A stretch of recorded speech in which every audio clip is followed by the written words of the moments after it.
সন্দেশখালী ন্যাজাটের মাঠে বসিরহাট লোকসভা কেন্দ্রে তৃণমূল কংগ্রেসের প্রার্থী হাজী নুরুল ইসলামের সমর্থনে একটি জনসভার আয়োজন করা হয়। সেই জনসভায় উপস্থিত ছিলেন সন্দেশখালীর বিধায়ক সুকুমার মাহাতো, দমকল মন্ত্রী সুজিত বসু সহ একাধিক তৃণমূলের নেতৃত্ব। বসিরহাট লোকসভা নির্বাচন 1 জুন তথা শেষ দফা। সেই নির্বাচনের আগেই সন্দেশখালীর নেজাট মাঠে এই জনসভার আয়োজন করা হয়। তৃণমূল কংগ্রেসের পক্ষ থেকে এই জনসভায় সন্দেশখালীর বিভিন্ন প্রান্ত থেকে তৃণমূল কংগ্রেসের দলের কর্মী সমর্থকেরা মিছিল করে এই জনসভায় আসেন। রাজ্যের দমকল মন্ত্রী সুজিত বসু বলেন, সন্দেশখালীর মহিলাদের হাতে যে ঝাঁটাগুলো দেখা যাচ্ছে সেই ঝাঁটাগুলো চকচকে নতুন ঝাঁটা। এই ঝাঁটা আমার মনে হয় কলকাতা বড়বাজার থেকে এসেছে, শুভেন্দু অধিকারী পাঠিয়েছে। তিনি সন্দেশখালীর উদ্দেশ্যে আরও বলেন, আপনাদের ভয় পাওয়ার কোনো কারণ নেই। দিদি আছে, এটা বাংলার সরকার, এটাকে অন্য রাজ্যের সঙ্গে তুলনা করবেন না। ভয় পাওয়ার কোনো কারণ নেই। বসিরহাট লোকসভা কেন্দ্রের প্রার্থী হাজী নুরুল ইসলাম ইতিমধ্যে 2 লক্ষ ভোটে জিতে আছে, ভয় পাবেন না।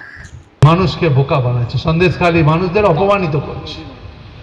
তাই আমি বলি, আজকে দেখছিলাম টিভিতে ঝাঁটা ফাটা নিয়ে, ঝাঁটাগুলো দেখো মনে হচ্ছে সব নতুন ঝাঁটা, বড়বাজার থেকে কিনে নিয়ে আসে, তাই না?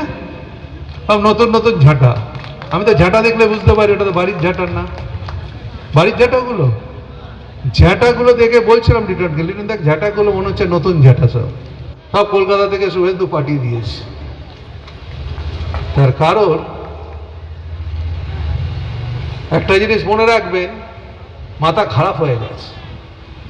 এই দাঁড়িয়ে বলে গেলাম, এখানে দাঁড়িয়ে ওরা বলেছে নাকি বসিরহাট 1.5 লাখে জিতবে। আমি আজকের দিনে বলে যাচ্ছি, বসিরহাট 2 লাখে ভোটে এখন জিতে আছে, 2 লাখ ভোটে জিতে আছে।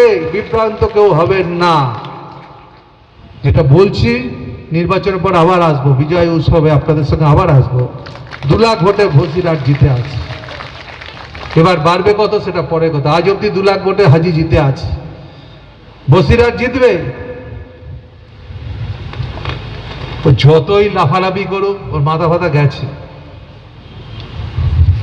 সব শেখানো বলি। একজন মহিলা দেখছিলাম কি বলছিল একটু আগে, ওর গলার ভাষার সঙ্গে আপনাদের ভাষায় মিলই হচ্ছে নাকি। চাই বললাম, দেখ ঝাঁটা ফাটা নিয়ে দাঁড়িয়ে আছে, কিছু দরকার নেই, আপনার বাড়িতে শান্তিতে থাকুন, কেউ আপনাদের কিছু করবে না।